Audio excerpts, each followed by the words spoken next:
Good afternoon, ladies and gentlemen. For those that are still outside, please do come inside. I hope you had a good lunch. We're about to start the second panel, and this panel is titled Balancing Act, Civil Liberties versus National Security. And we have two incredibly distinguished and knowledgeable scholars and leaders who will speak on this very important topic. In times of war, democracies confront the critical challenge of safeguarding national security while simultaneously upholding civil liberties. So this panel will explore how democratic societies can navigate this delicate balance. And this particular panel is at the core, I would say, of this conference. And there are some very important questions that they're going to address. And I just have to say that they have everything that it takes to address these core questions. One of the core questions is how can democratic governments effectively navigate that tension between national security imperatives and the preservation of civil liberties during periods of conflict? And what historical case studies provide insights into the management of civil rights amid security concerns? And how can mechanisms for transparency and public oversight be established to protect against potential abuses of power in the implementation of wartime policies? We have as our first speaker Professor Bryan Watters, and he'll be joined, Professor Bryan is joining us online from the United Kingdom. The second speaker in this session is Professor Phillips Payson O'Brien, who's here with us in person. Professor Bryan Watters, OBE, has been an academic for 15 years. And prior to his retirement in July 2024 and appointment as Professor Emeritus at Cranfield University in the UK, he was Professor of Defense Leadership at Cranfield School of Defense and Security. He was also the head of the Center for Defense Management and Leadership, and the director of a range of strategic leadership programs delivered on behalf of the UK's MOD, or Ministry of Defence, globally. Prior to academia, Bryan had a full career in the British Army, achieving the rank of brigadier as a deputy commanding general in Iraq, serving under General David Petraeus of the US Army. Bryan led operations in Northern Ireland, in Rhodesia, in Belize, in Bosnia, in Kosovo, and in Iraq. His service was recognized 3 times in the UK Honours and Awards list, and in 2005, he was awarded the Legion of Merit officer by the United States for his service in Iraq. With that, ladies and gentlemen, please help me welcome Professor Bryan Watters. Thank you very much indeed, Jacob. I'll just go to my first slide, which will introduce what it is I want to say. And now I'm having problems onto my first slide.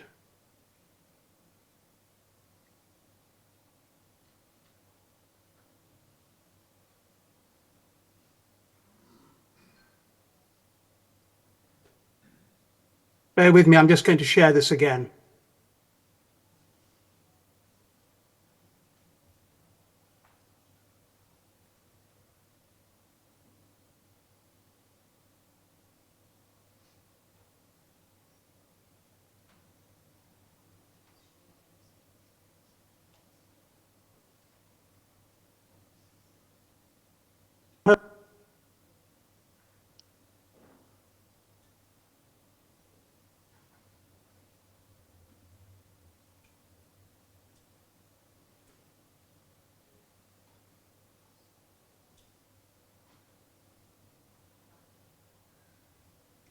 It's working now.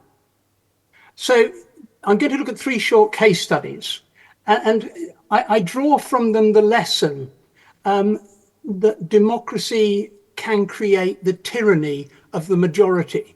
And I have personal experience of each of these case studies, and throughout my career I got more and more disappointed in the application, the crude application of democracy. The first was in Northern Ireland. I first served in Northern Ireland in 1974 and served there till 1998 in various capacities. Ireland itself, after 800 years of direct rule by Britain, launched a war of independence from 1919 to 1921. In 1922, Britain partitioned Ireland, creating the Irish Free State, or the Irish Republic, and Northern Ireland, a self-governing, largely Protestant enclave remaining part of the United Kingdom, so henceforth the United Kingdom of Great Britain and Northern Ireland. The second short is Rhodesia. Rhodesia was a white minority-ruled country, initially styled Southern Rhodesia, named after the British Empire builder Cecil Rhodes. In 1963, out of the turmoil of the collapse of the Federation of Rhodesia and Nyasaland, Rhodesia emerged in 1964 as a British Crown colony, sought independence, which was denied. In 1965, having failed to gain independence, the white minority government under Ian Smith initiated a unilateral declaration of independence and became unrecognised by the international community, one of two white minority ruled countries in Africa, the other of course being its neighbour South Africa. And the third case study is Iraq. After World War I, Iraq passed from the failing Ottoman Empire to British control. In 1932, the Kingdom of Iraq was established under a British mandate. The second and its Hashemite kingdom, a Hashemite, of course, being a Sunni dynasty. And he ruled until 1958. In the 14th July Revolution of 1958, King Faisal was deposed in a military coup. He and the Crown Prince were both killed, ending the Hashemite rule in Iraq. The Sunni-led Republic of Iraq aligned itself with the Soviet Union, fought a series of people and neighbours, notably the Iran-Iraq War. Saddam Hussein came to power in 1979 and ruled until deposed by an American-led coalition in 2003. In 2005, the Americans initiated an election. This was the first election Iraq had seen. So I'd like now to go very quickly to Northern Ireland. So the concept of democracy, it's rather strange. In Northern Ireland, you had a majority population of people who aligned themselves with the Protestant religion, 53.4% of them in the 1971 census. And the remainder, or the balance of the population, were Roman Catholic, and that was 31%. So you had a majority Protestant population of this enclave of Northern Ireland on the island of Ireland. And were four Catholic majorities in district councils. There were 26 district councils in total. 4 of them had Catholic majorities. We're going to focus on one of those Catholic majorities, which was the city of Derry, if you were a nationalist, or the city of Londonderry, if you were a unionist. So in 1969, Londonderry was a city of 14.5 million Catholics and 8.75 million Protestants. Due to the gerrymandering of the political boundaries of the wards of the district council, the 3 wards returned the following seats. One ward returned 8 Catholic seats and 2 wards returned 12 Protestant seats. So the council was dominated by 12 Protestant councillors against 8 Catholic councillors. So it was always passed by the rules and laws of the council were always passed by the majority Protestant council members. And they governed, notably, the allocation of housing, which went to the Protestant minority, and the allocation of government jobs, which went to the Protestant minority, excluding the Catholic majority. And if you put yourself in the place of that Catholic majority, disenfranchised through the gerrymandering of the boundaries, you'd be not particularly happy.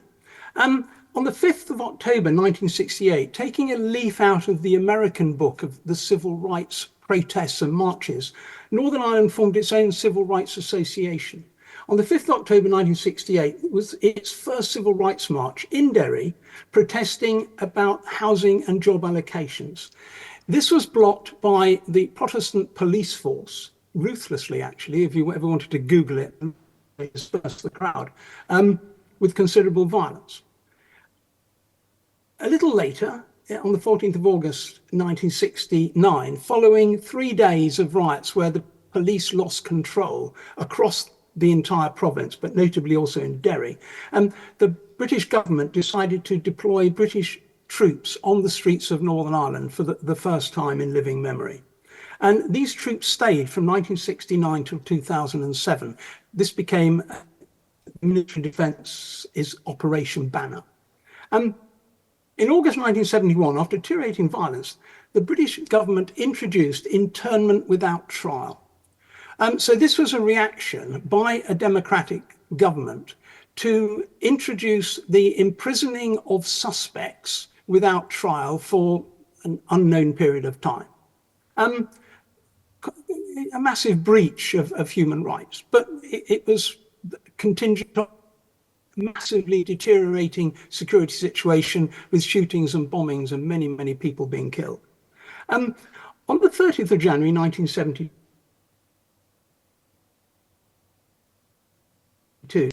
march to protest this internment. The Northern Ireland government had banned such protests, and the British Army deployed against this protest to disperse it. And in dispersing it, opened fire and killed 13 marchers and wounded 15, one of whom would later die, bringing the total deaths to 14. This was called Bloody Sunday in the media and set the conditions for the next 30 years of conflict. So there's an example of democracy being misused and the tyranny of the majority rule. And in this case, ironically, the minority ruling.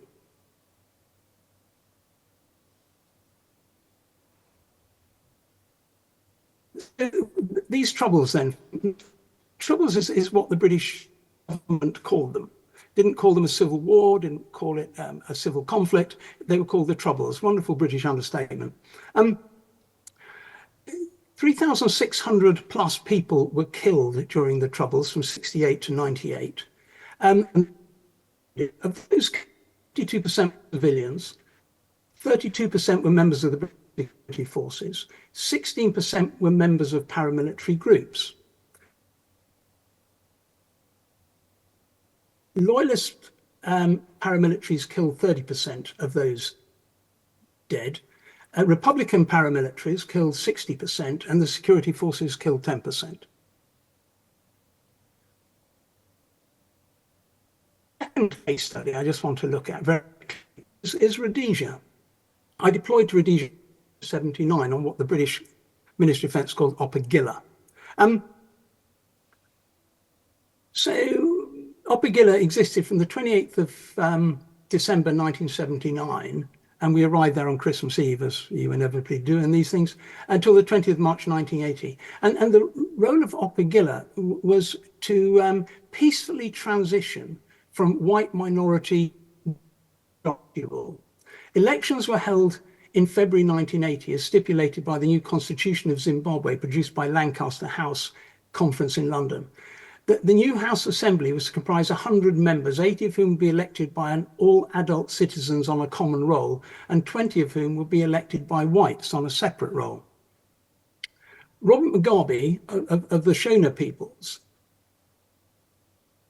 Union or ZANU Patriotic Front, won 57 common roll seats.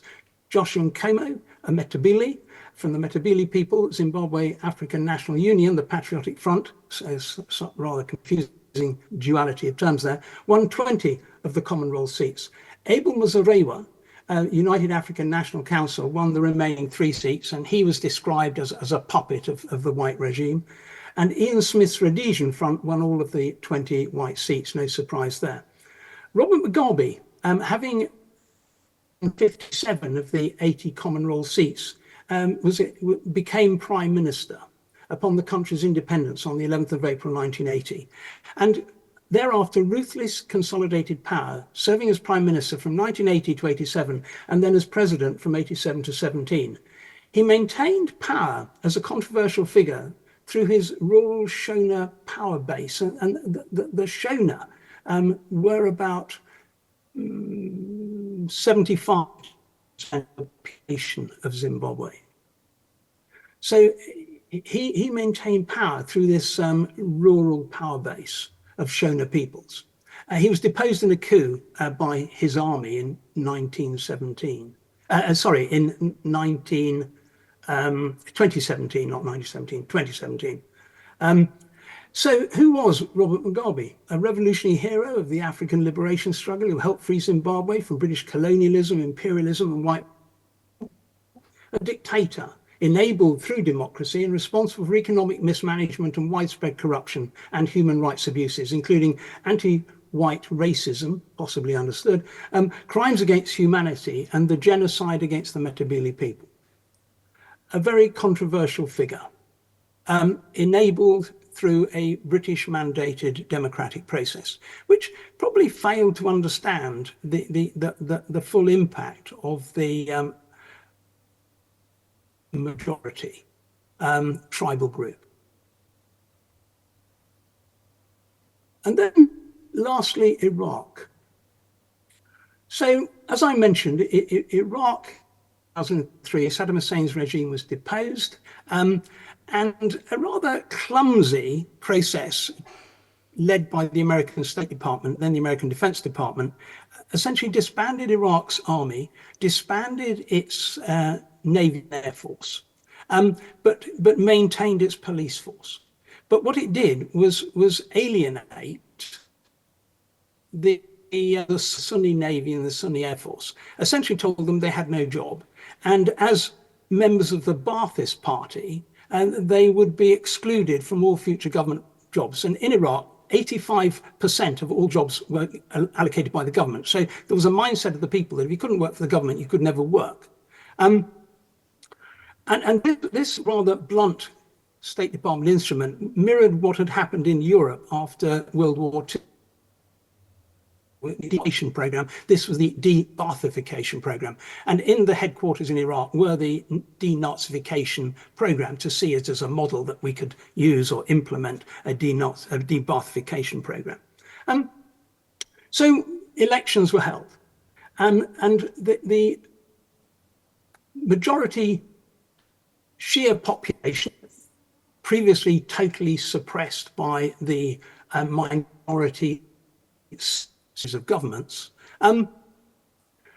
65 to 70% of the Shia majority clearly swept the election. And there's a quick look at the different parties that got their seats. So the Iraqi list, Shia, 13% of the votes. The Iraqi party, who was Sunni, only got 1.78% of the vote. Turkmen got 1.11%.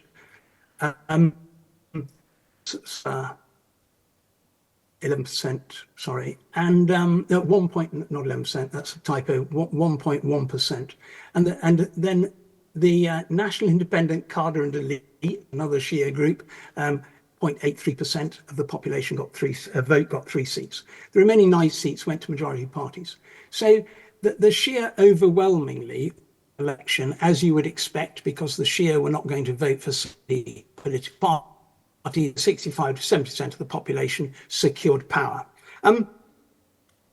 and aligned themselves with Iran, who had given them succor during the period of both the Hashemite kingdom of Faisal and the later series of military coups of Saddam Hussein's regime. What I just want to relate is a little story. In January, by April, we were transitioning the power to the new Shia government. And the Ministry of Interior, I was working with the Ministry of Interior, and he had asked for the senior military officers to be present in his office on the morning he was leaving and handing over power. And they consisted on top left there, sorry, the force commanding the whole of the American effort in Iraq.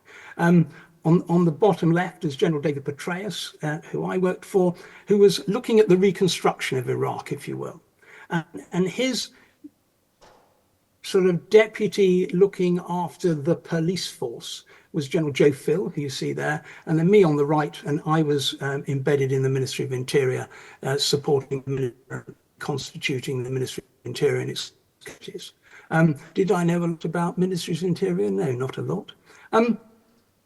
The minister gave a farewell speech, and then at the end of it, he turned and looked very purposefully at the four of us and said, "You Americans do not know what you have done, but you British should know better."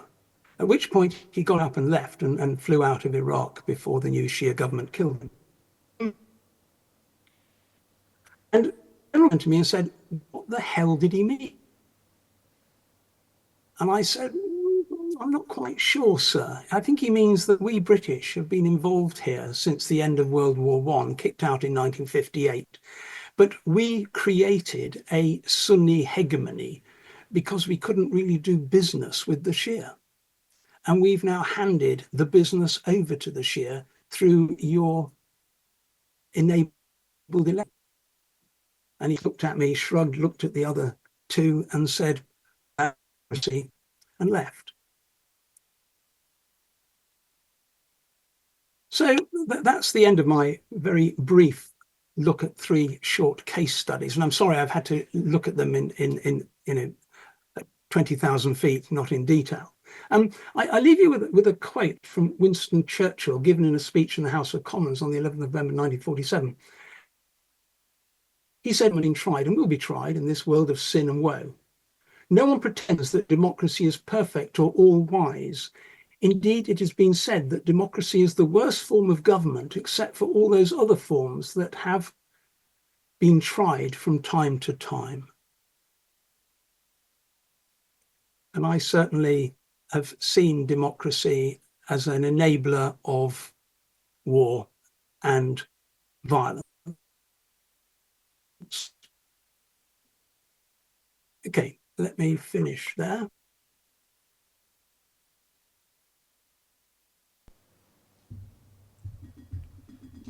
Thanks, Brian. The wizardry of modern technology, I mean, sometimes it works really well, some other times it's a bit shaky, but a round of applause, please, for Brian. Thank you so much. Our next speaker is Professor Phillips Payson O'Brien. Professor O'Brien is a professor of strategic studies at the University of St. Andrews in Scotland.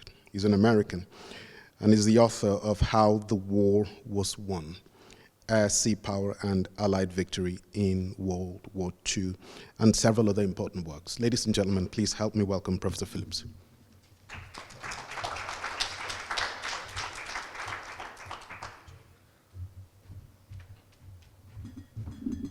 Thank you all for being here. Thank you very much, Jacob, for the invitation. It's my first trip ever to Bulgaria, and it's been a delight to be here. I'm going to begin this presentation with a mea culpa. I think I've been wrong in my view of this subject until the last few years. I don't know if I've been wrong the entire time or whether the playing field has changed and what we can learn from history is not actually applicable now. But if you had asked me to give this paper in January of 2022, I'd probably give a very different paper. And I would have given it confidently, with a little panache, and been entirely wrong in what I think. So I'm going to start with that mea culpa because I think it's important. And that is a lot of the underlying rationales of what I assumed when I look at this question of the interrelationship of civil liberties and national security have eroded in the last few years. And this is, by the way, this is not going to be an uplifting paper, and I apologize. I had a much more uplifting view 2.5 years ago than I had now. In fact, if you went and looked at the sort of general way I address the subject from my point of view as a historian primarily of the 20th and early 21st centuries, I would have said two things seem to me to generally be the case, at least that, not entirely rules, but tended to influence the way I would have addressed the question of civil liberties and national security. One, that democracies were resilient. I think that was a view that I had, that in a sense democracies can be trusted, they're stronger. They often screw up at the beginning of wars, but that's okay. That's the price you pay for a democracy, is you're often not ready. You often make mistakes, bungle early in the war, getting into a war, but actually democracies are by their nature quite resilient and strong organizations. And the longer a war goes on, the stronger and more resilient they become. And on the other hand, often the opposite happens for authoritarian or totalitarian states. They can seem very strong early in a war, early in a conflict, often ready. They have lots of shiny new weapons. They have great on parade. But actually, the longer a war goes on, they are less resilient. They have issues with flexibility. They have issues with tolerating dissent, and these are actually weakening factors. So that would have been one of the foundations, and that the resiliency of democracies, as I say in that point, is actually strong enough that they can, I don't want to say self-inoculate, but that they have a robust immune system.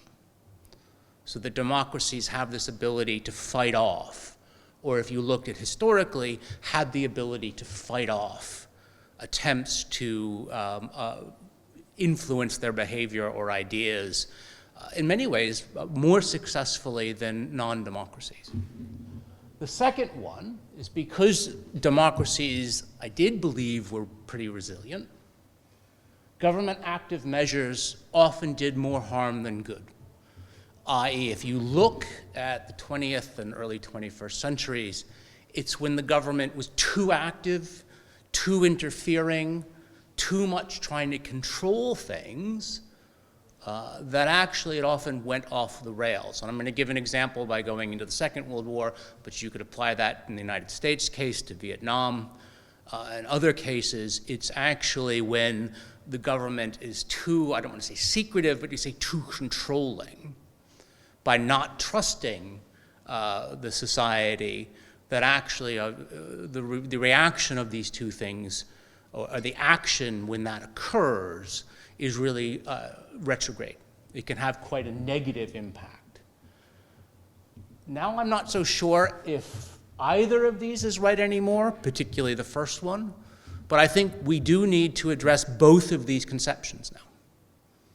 I'm not saying I don't have any answers about them now, but I'm not quite sure what I thought before was right, and I think we have to be willing to look at what they are. Now, in the Second World War, I'll tell you why I believe that. First of all, I think we have to say, what are actually the national security threats in war, in which should influence our assumptions on how civil liberties might or might not be affected? Well, I would say actually there are two.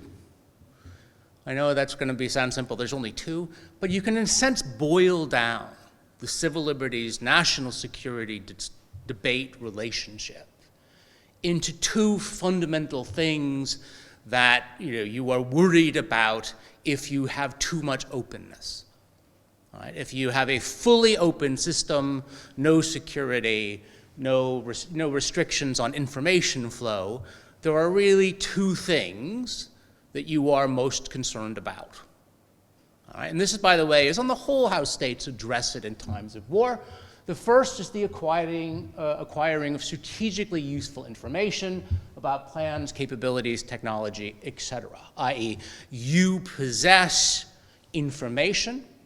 That information is circulating around the society. The last thing you want to do is have the enemy know that information, i.e., the Ukrainian Kursk offensive.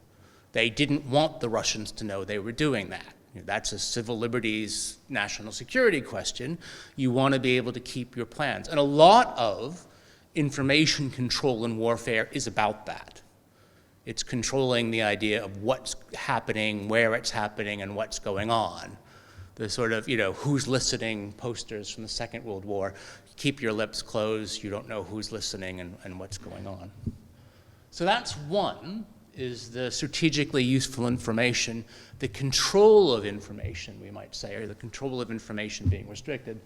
The second is perhaps a deeper, the control of information is more immediate. More deeper is that in an entirely open society, will that entirely open society or more open society be more receptive to what we call now information warfare?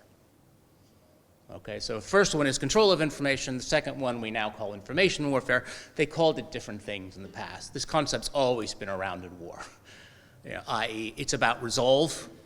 Can you from the outside, or can your own countries resolve, faith in victory, confidence in its system, confidence in its leadership, confidence in a better future? Can that be affected too much by the outside? Right? Or do you need to restrict civil liberties to try and control some of the information coming in? Do you need to censor the news? These are really quite, regular occurring debates in all wars. So I would say those are really the two basic national security threats: control of information in, control of information coming out. And the idea is, what can or should you do about those in times of war? Now, if you look at the Second World War, and I'm going to talk about that very briefly, I would say one caused a destructive overreaction towards the Axis powers. In fact, probably the single most destructive case of civil liberties infringement in war in the U.S.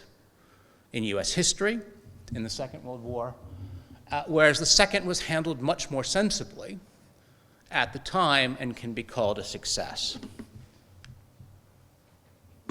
The extreme government overreaction to try and control the spread of information out was Japanese internment. The United States had a significant population of Japanese Americans, many of whom were citizens. Some were not, but I think the large majority were US citizens at the time. They were considered a massive source of possible espionage. Their loyalty to the system was doubted. Is this the kind of thing that they might look like Americans on the outside? You can hear how this resonates today in the US debate. Do they look like Americans on the outside, but are they really Americans? Can they be trusted? And what was interesting is the government made an extraordinarily radical step very early in the war to say, no, they can't be trusted. And through executive order, this was Franklin Roosevelt using wartime powers to make an executive order. He basically calls for the internment, the setting up of camps, for the confinement of Japanese Americans on national security grounds.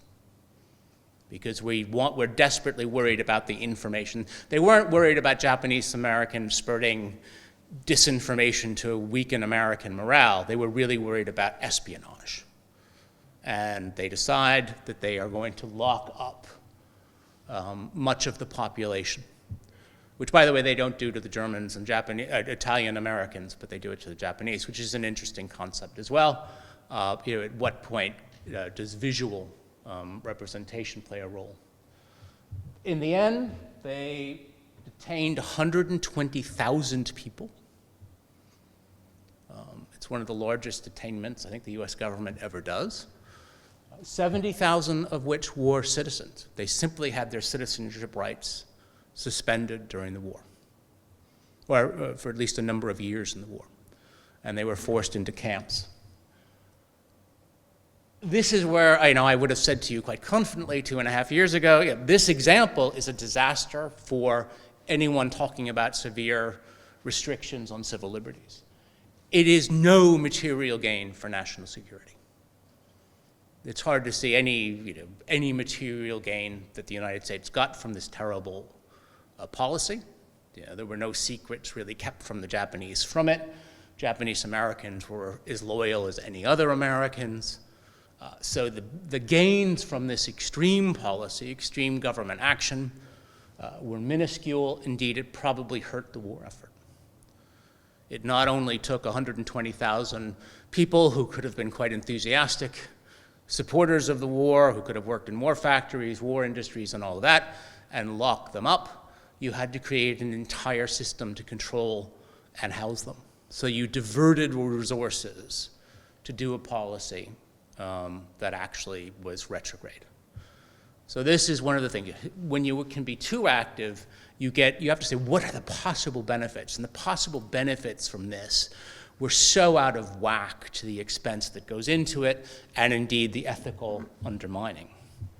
On the other hand, when it came to information warfare, or the control of the reporting of things that were coming from the outside that could weaken commitment to victory, a very different policy was followed. 12 days after the Pearl Harbor attack, the United States did set up a quote-unquote office of censorship. They were much less squeamish about names back then. They just called it they wouldn't call it an office of censorship now. They'd probably call it an office of enlightenment. But then it was the office of censorship was set up just 12 days after Pearl Harbor. This office monitored all international communications, including the propaganda directed at Americans from Japan and Germany. So it monitored that was coming in, and it ordered a code of wartime practices for the American press. And this, I think, is really important. It was a voluntary code. All right? The American press was not controlled in the sense of the U.S. Office of Censorship read every issue before it was released, every issue of every paper, because they probably couldn't have done that in the number of papers. But what they said is, this is the voluntary code we'd like you to follow during war. And to an astonishing degree, the press adhered to this code without pressure. And what that did is it both protected soldiers' lives. There were actually very few U.S. military operations that were ever leaked by the press before they occurred. There was very strong operational security, even when there were rumors and ideas circulating wildly in American society. They often didn't get out. So you think of the major operations, that they weren't leaked from D-Day to other different ones. So in fact, U.S. soldiers' lives are not jeopardized by not having too strict a code.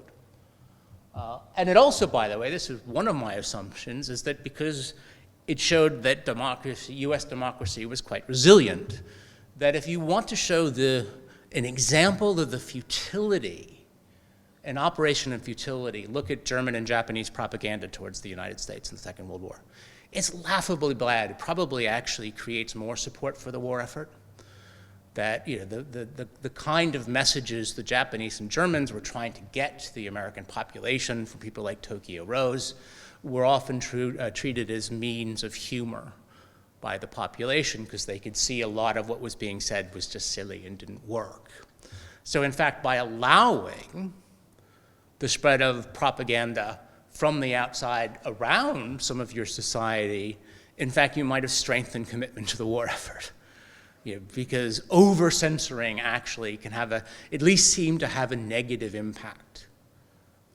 It didn't actually. And the same also in Britain. You could say, Lord Haw Haw became, in many ways, this is the German who was making anti-British comments and anti-British radio shows, was listened to in British houses as a figure of mirth.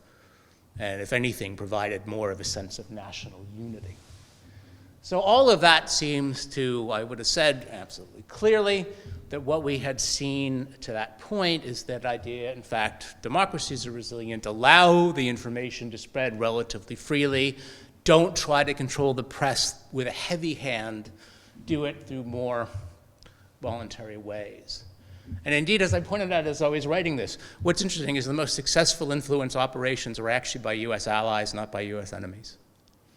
If we're looking at both of the questions I laid out, what are the national security threats in war, and whether civil liberties should or should not be infringed because of them, Actually, the Germans and Japanese got very little out of the war. The Soviet Union got a great deal, both in the way that it got far more secrets from the US government than the Japanese and Germans ever did by espionage. I mean, if you look at everything as the most secret US project of the war, Los Alamos was very heavily penetrated by Soviet spies. So they were able to get a great deal of information out, and they also had a very successful information operation about the war, sort of influencing American opinions. So it is just worth knowing. Now, I don't know quite what that example means, but it was just an interesting reflection as I was writing the paper as to what worked and what didn't. And I would say I would have been pretty happy with these assumptions if you look at them all the way through the Cold War, even to the end of the Cold War and earlier, i.e., if you look at how this balance between civil liberties and national security were handled, it tends to be the overreactions towards harshness or control that backfire. That they are the ones within the Cold War that cause more of a fight back. U.S. democracy was resilient. I can think you can say something like McCarthyism was a failure when you tried to be too controlling of the U.S. debate, coming from the House on American Affairs Committee in the late 1940s, early 1950s, and you're trying to actually use the heavy hand of power to control the debate. That ends up backfiring and discrediting those who do it. And then Vietnam is probably the most interesting case of this. It wasn't so much a case of there being legislation in Vietnam, but certainly the Vietnam War expanded the surveillance state across the United States.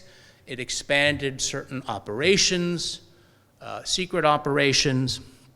So it leads to, I would say, a growth of certain restrictive powers and information controlling warfare powers that interestingly lead to a backlash after Vietnam. That these, when certain things that the state does in Vietnam come out, you actually have restrictions on the growth of state power. You have things like this, the CIA coming through some kind of congressional oversight for the first time. You have something like the War Powers Act to try and restrict the power of the state. So I would have said, if you look at the Cold War and how the Cold War develops, it fits very much within the paradigm of the Second World War. Trust the people. On the whole, they will be resilient. Try to work with voluntary codes or work within a societal consensus. That's a far better way. And don't overreact to the threat of enemy propaganda, because it's probably not going to be that effective. It's not going to be the kind of thing that's going to change people's minds to a large degree. And that actually does come out in Vietnam. What's interesting is if you look at American public opinion towards Vietnam, and I don't want to digress because I'm probably going way over my time as it is, American public opinion to Vietnam is actually far more supportive of the war than we think. We often look at the war, the American population, as being very anti-Vietnam. They're actually not anti-Vietnam until quite late in the day. And the thing that changes the American population's reaction to Vietnam has nothing to do with North Vietnamese propaganda and Jane Fonda and an anti-aircraft gun or any of that. The big change happens in 1968, 69, when the American people decide that the war is not really winnable. So it's really an internal, it's a political internal discussion that weakens American support for the war. And by that point, you might say that weakening is actually quite rational. It's not like the American people are fooled into not supporting the Vietnam War. They actually come to quite a sensible conclusion in 1968, is when it begins to shift quite dramatically, that the war can't be won. And that's actually how the process goes. Now, by the way, I'm not calling for huge government control. As I got rolling this paper, I thought, oh, they're going to all think, now I want the world's strongest state crushing all dissent and controlling things. But it's really problematic to me about what has happened not so much because I'm now really in favor of government. I would say the resiliency of democracies is far less strong, at least now, than I thought it was. And this was one of the reasons I asked the question this morning, was because what has been far easier to do than I would have ever thought possible, again, I was just wrong on this, is how easy it has been to co-opt major political parties in democracies. That we have to face the fact that ruling parties or large parties now can be co-opted through information warfare, through taking over the leaderships, through money, to take positions and stances that we would have normally thought to be the kind of thing enemy propaganda would try to do from the outside. In other words, take a look at the most successful operation so far in the Ukraine war. Well, when you went into the Ukraine war, very few people were talking about information warfare as the kind of thing that was going to make a massive difference because the war would be over so quickly, the Russian army was going to steamroll Ukraine, and in a few days we would see what was going to happen and we could move on. That proved not to be the case for a number of reasons that I can't go into here. However, what has been interesting is that as the Russian army has performed, I think, by all full-scale invasion estimations very poorly, Russian information warfare has been extraordinarily successful. So you might say the hard power has failed, the soft power. What has been the most successful help to the Russian military? I would think the cutoff of US aid for the first 4 months of 2024. Why was US aid cut off for the first 4 months of 2024? And that was because the Republican Party in the House wouldn't pass it. Why would the Republican Party in the House not pass it? Because Donald Trump was going to be the nominee of the party, and people were terrified. All right? That was the equation. And Trump's role within all of this, and Trump's role, you might say, in getting the Republican Party, in some ways against its will. That's the amazing thing. The Republican Party didn't just become a pro-Russia party because lots of Republicans wanted to cut off aid to Ukraine. In fact, if you talk to a lot of Republicans, they're really pro-Ukraine, but they are afraid to say it publicly under the present situation in the party. But Trump's control of the party was so large and so powerful that Republicans in the House were not going to support aid to Ukraine. This was entirely unexpected at the end of 2023. One of the great failures, I think, was that to people to anticipate the US might just cut off aid. That was not something that was being discussed through late 2023. It was mostly assumed, okay, they're going to reach a deal. US aid is going to flow to Ukraine. But actually, it just comes to a hard and fast stop on January 1st. And it doesn't actually start up again. I mean, the vote is finally the vote to pass it happens in April, but aid doesn't start flowing again until May, June, and it doesn't reach larger supplies till later. That is by far more important than anything that has happened at any time on the battlefield.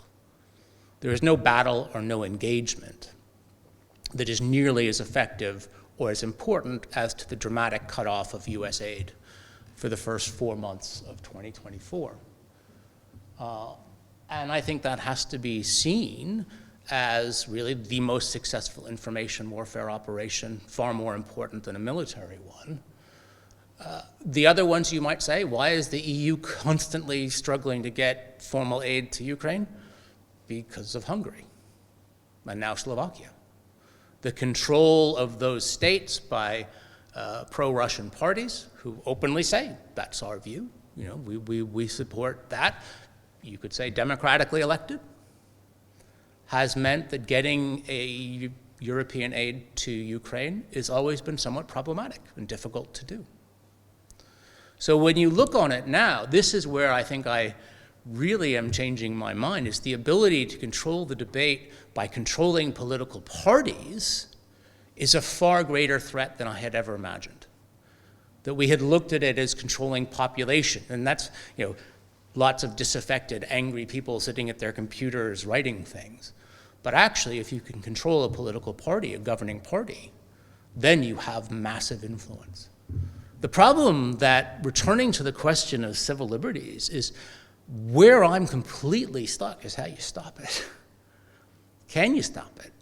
Can you actually ban? Is there anything you can do in a civil liberty restriction way that is going to stop this kind of domination? And I don't know, but I think it's the great question of our time. And I think it's the one that we have to face more than saying, I'm going to stop rumors spreading from the internet. Yes, it's important that we stop rumors spreading on the internet. But by the way, society's always been full of rumors. I'm not even sure the internet, if you look at moments that most societies get absolutely riven with rumors and excitements and panics, the flood of information is not anything, I think, quite as new as we think. And there's always been tendencies towards partisanship and identity and division. That's a very normal thing in many political structures. What's interesting now is, I think, the takeover of parties. There is no way you would have said in the Second World War, Nazi Germany or Imperial Japan could take over the Republican or Democratic parties. Just wouldn't have been conceivable. But you think now, what happens if the National Front takes over in France? And so I would say going forward, what we have to think about is making the political systems resilient. It's not so much about controlling the rumors. It's actually saying, is your political system robust enough to survive an attempt by an outside power to really take over parties within it? And if you can't answer that in the positive, then you're going to be in real trouble. So with that uplifting comment, I think I'll end my address and we'll go to the discussion phase. But thank you very much.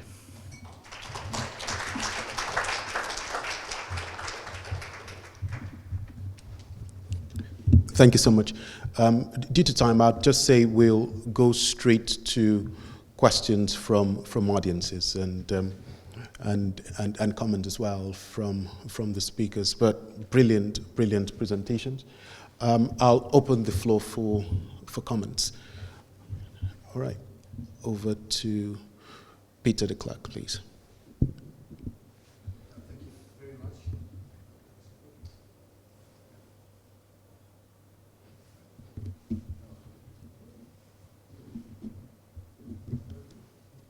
I can just talk loud. If you can hear me. I'm Peter de Klerk. I'm a peace and state builder, retired, but still very much involved and engaged. My first question is around Western-style democracy, which we seem to take as a template when we talk about peace and state building, and particularly in post-conflict situations. And this is why I have a serious question. We seem to rush into that, and that template is so convenient. But, and I think you made reference to that, Professor O'Brien, the context is important. If you want to build a resilient representational system, it needs to be contextually appropriate. And I think we don't really manage to do that systematically. So a constitutional and institutional base needs to be there. And whereas we want to rush into structuring things, we should think through the content maybe more and earlier. And I would like to see both of you commenting on that if possible. Professor Watters, I mean, you started me on Zimbabwe. I served 4 years, a bit later than you, with the United Nations there, and of course witnessed this horrific war on its own people, Gukurahundi, by Mugabe against the Matabele. My question would be there: is it the party driving the leader, or the leader driving the party? And we've seen a bit of both in Zimbabwe, but maybe that dynamic I would like to get maybe a bit more comments on. We've seen in the case of both ZANU-PF and the ANC that the leaders have almost become held hostage by their own party, by the ideology, and therefore their ability to lead and to represent the people may have gone lost somewhere. So in conclusion, representational systems to be resilient needs to be contextually appropriate. We need to have a roadmap before we start building, and maybe if I could get your comments on that type of approach rather than rushing into the type of standardized approach that we seem to be taking time and time again when in peace and state building. Thank you. Brian, why don't you go first? Do you want to go first, Brian? You're muted, Brian. Brian, you're muted. Brian, you're muted. You're muted, Brian. Sorry, my wife came in and asked me a question. I muted my mic. Very honoured to be able to answer that question, sir, or at least attempt to answer it in its two phases. The first is your point about a democratic template. When the invasion of Iraq was planned, there was no coherent thinking done for what became known as phase 4, which was what do you do after the regime is toppled? And other than a sort of ideological sense of that we must have democracy. And so there were a series of disasters which had implications for example, creating the Islamic State. That was the former Iraqi Army, Air Force and Navy who were disenfranchised from their own nation through their disbandment and then the election of their ideological nemesis, the Shia. So they had nothing to do but to fight for a corner of their land. And we spent our time fighting them. But we had created them unintentionally. And so I think there are really quite shocking examples of applying a crude Western-style model of democracy in a context that had never seen democracy before, was riven by divisions and historical injustices and hatreds. And one of the sort of depressing things for me, being on the edge of that in Iraq, was having seen it in Rhodesia, Zimbabwe. And having seen it create in Rhodesia the genocides you describe of the Shona led by Mugabe against the Metabili, which again were enabled by a democratic process crudely applied. And I can't offer any answers to that. All I can say is we just don't seem to learn the lessons of history. And I would appeal to my American chain of command and to the Secretary of Defense when I briefed him. And it was brushed aside. There were more important things to think about than the fact we were making strategic mistakes. So I was depressed, frankly, at the inability of a nation as capable and learned as the American State Department, Department of Defense, to apply these basic lessons of history. And so we seem intent on continuing to do it. So that's the first thing. Whether it's the party or the person, that's a really interesting thought. I mean, if you think that Robert Mugabe was essentially evil, then it may be Robert Mugabe. But actually, he needed to maintain the support for power, and power corrupts and absolute power corrupts absolutely, of course. He needed to maintain his Shona rural base, and the only way he could do that was by bribing them with land.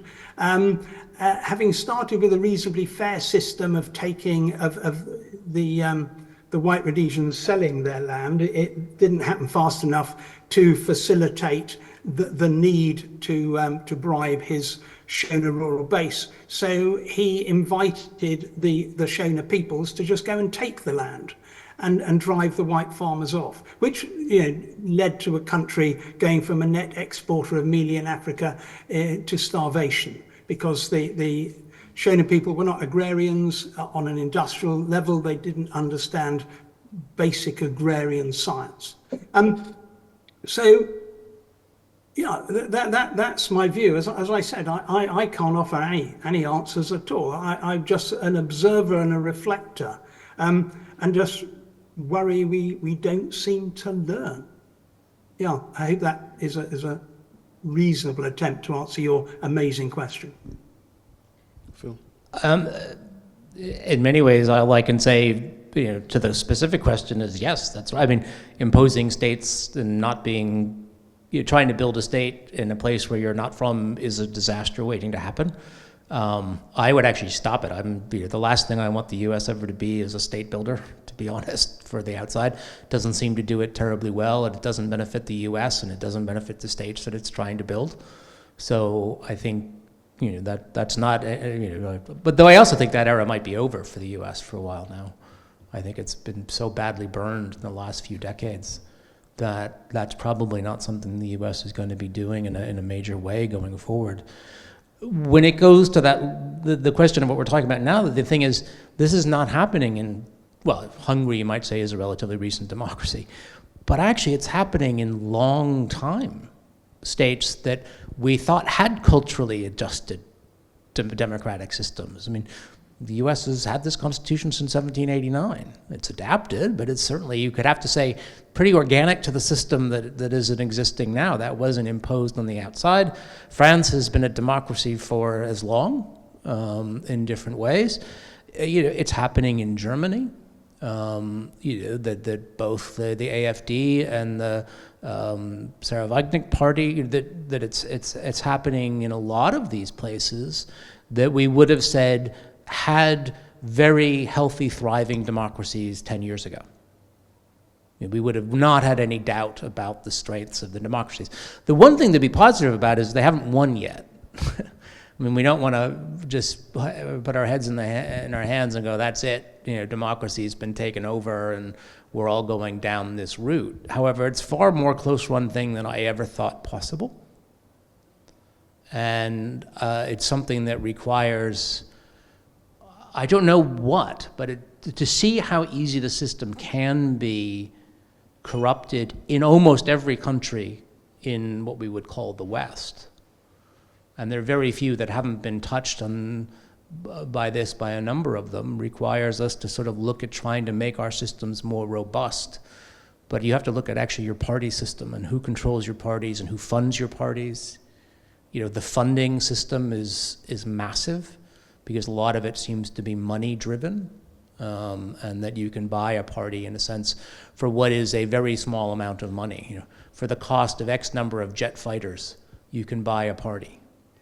And you'll get a lot more for owning that party if you're the Russians than you'd get for an Su-34 or 35. So this is, I think, the way we have to go down it. Great. Another question from the floor? Yes. Dr. Relitza, please.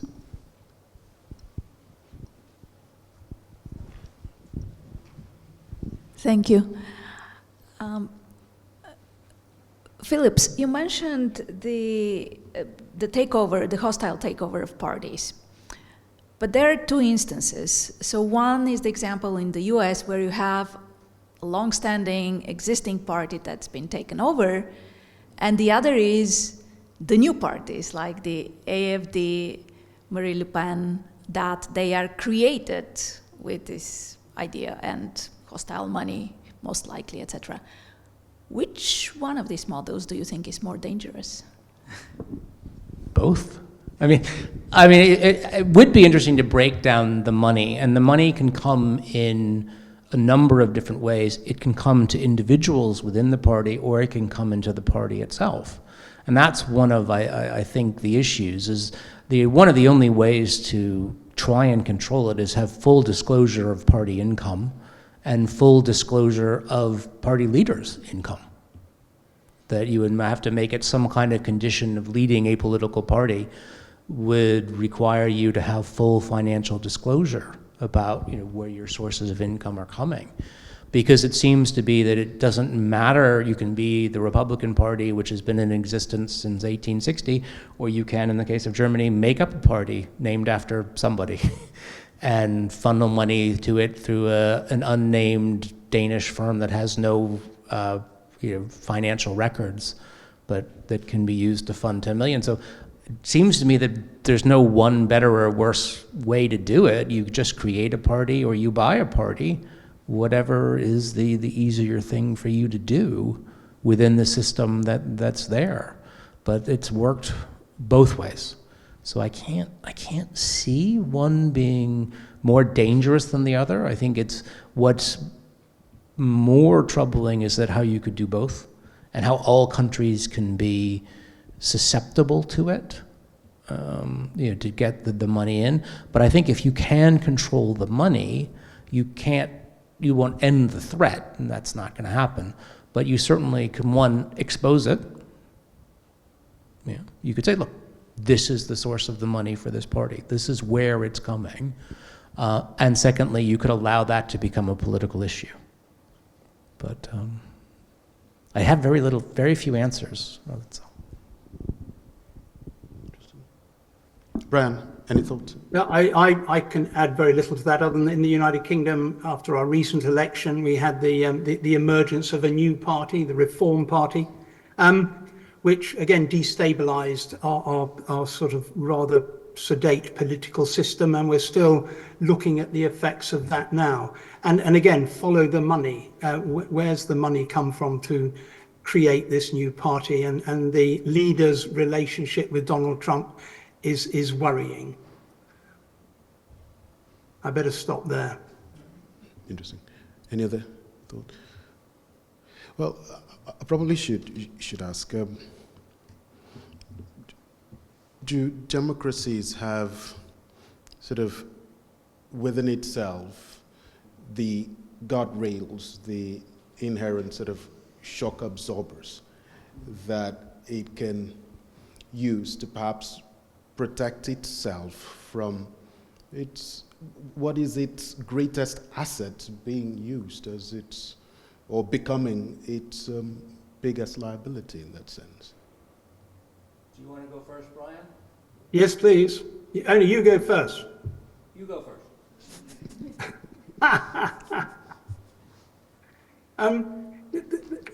The greatest asset being the greatest liability.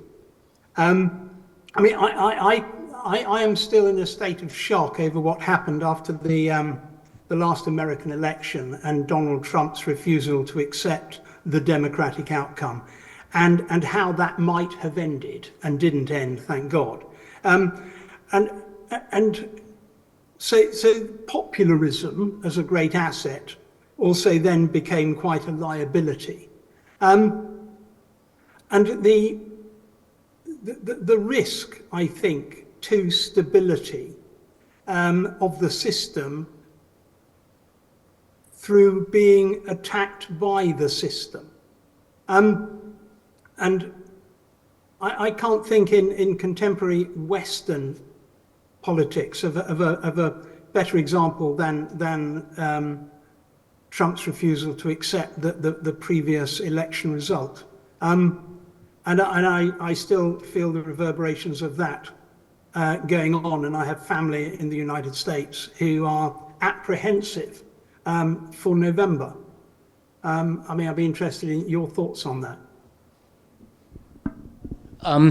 This is one of those I would have thought, 8 years ago, sure, the democracies had enough protective systems.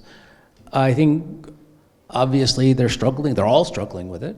So you could say all systems are being put under stress. And the stress comes between, it does seem to come between the need or compulsion to have to force an exposure of where your money's coming from or the ability to keep it secret.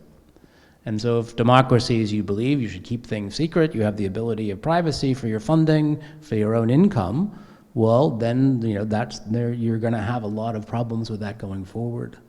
So you'd say the United States, what is the big difference? Is in many ways the Supreme Court opened up politics to limitless amounts of money. About 2 decades ago, I think that was about when that decision was made. And from that point on, things have started, I would say, to deteriorate when you basically allowed unlimited funding.